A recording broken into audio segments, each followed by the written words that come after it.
Pudding কিন্তু আমার খুবই পছন্দ। কিন্তু জান্নাত আর জান্নাতের বাবা কেউই পুডিং খেতে চায় না।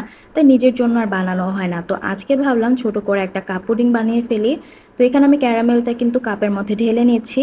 এখন আমি যেটা করব, একটা এগ নিয়ে নিব এবং এগের মধ্যে সামান্য একটু সল্ট এড করব। তারপর ভালো মতো বিট করে নিব।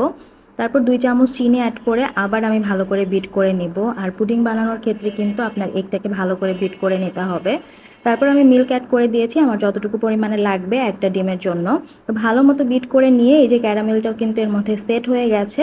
এখন আমি একটা ছাঁকনি দিয়ে এই মিশ্রণটাকে ছেঁকে নিব যাতে করে কোনো লাম্পস বা দানা না থাকে।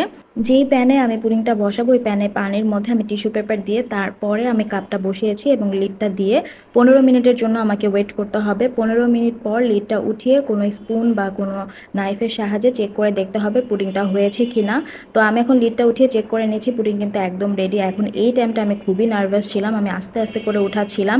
সো এই তো দেখতেই পাচ্ছেন আমার পুডিং কিন্তু রেডি হয়ে গেছে। আর এত সুন্দর পুডিং হয়েছে, পুরাই আনএক্সপেক্টেড ছিল। বিকজ আমি পুডিং অনেক ট্রাই করেছি কিন্তু এভাবে কাপ পুডিং ট্রাই করিনি, তাই একটু নার্ভাস ছিলাম।